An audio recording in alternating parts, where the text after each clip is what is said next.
Olá pessoal, nós estamos quase encerrando o nosso estudo de botânica.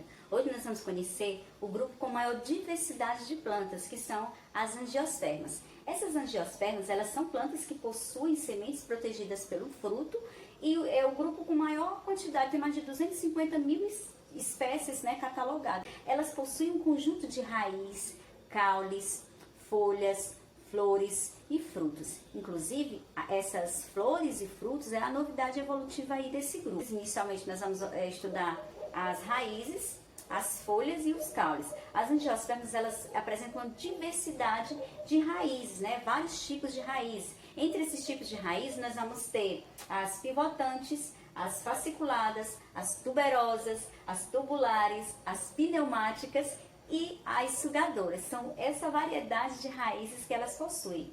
E as folhas delas também, elas são diferenciadas. Essas folhas, elas vão estar aí no processo de fotossíntese e elas vão participar da respiração e da transpiração da planta. Isso mesmo, as plantas, elas respiram e transpiram.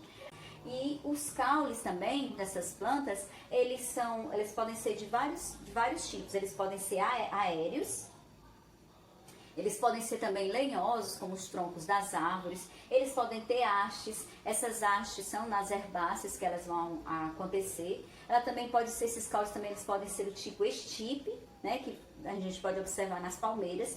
Além disso, também eles podem ter o formato de comos, como acontece com os bambus, os cactos, que são chamados de suculentos. Nós vamos estudar um pouco mais de detalhe a estrutura da flor. A flor ela é considerada a estrutura reprodutora desse grupo aqui, das angiospermas, é a parte reprodutiva dele. E essa flor, ela se divide em quatro partes principais.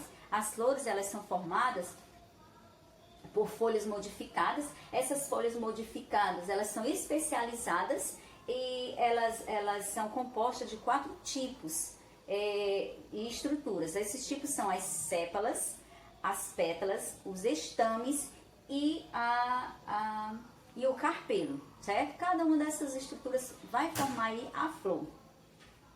As sépalas, por exemplo, ela normalmente tem a coloração verde e elas são localizadas logo abaixo das pétalas. Elas têm a função de proteger a flor imatura. Ela vai estar lá envolvendo esse formato em forma de um botão floral, que a flor vai estar em forma de um botão floral, então ela vai estar lá envolvendo esse botão floral, que em conjunto, todas essas sépalas vão formar o que nós chamamos de cálice.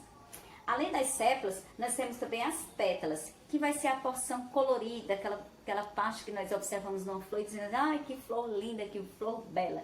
Então, são as pétalas. Essas pétalas coloridas, elas têm a função primordial de atrair os polinizadores. Esses polinizadores podem ser insetos, podem ser pássaros, são diversidade. Além também de essa polinização também pode acontecer pelo vento.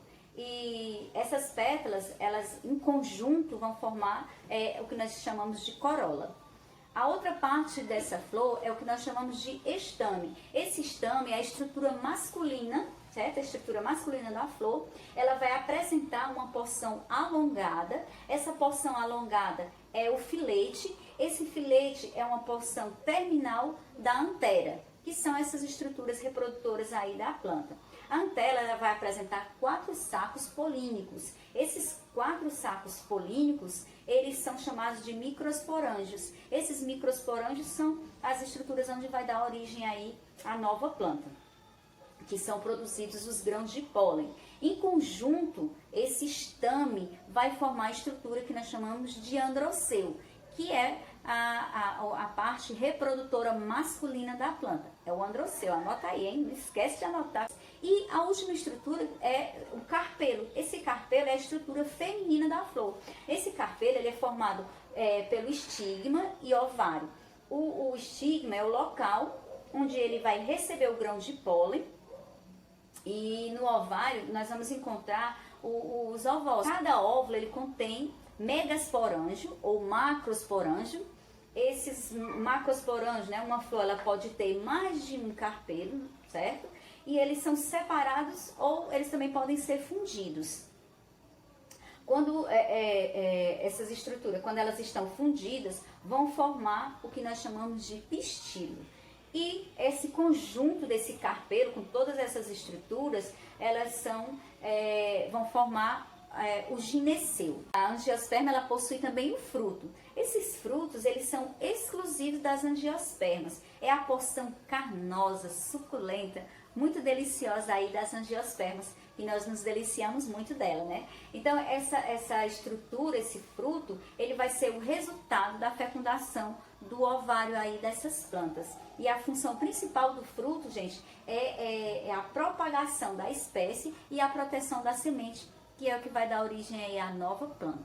Elas são plantas muito bem adaptadas, porque elas não vão mais depender da água para ocorrer a fecundação. Então, elas são plantas que já têm essa novidade evolutiva, assim como as gimnospermas. E nós vamos estudar detalhadamente ainda outras estruturas dessas angiospermas. Eu vou parar por aqui, porque senão a aula vai ficar muito longa e você não vai ter paciência de assistir. Então, até a próxima aula com a continuação das angiospermas, ok?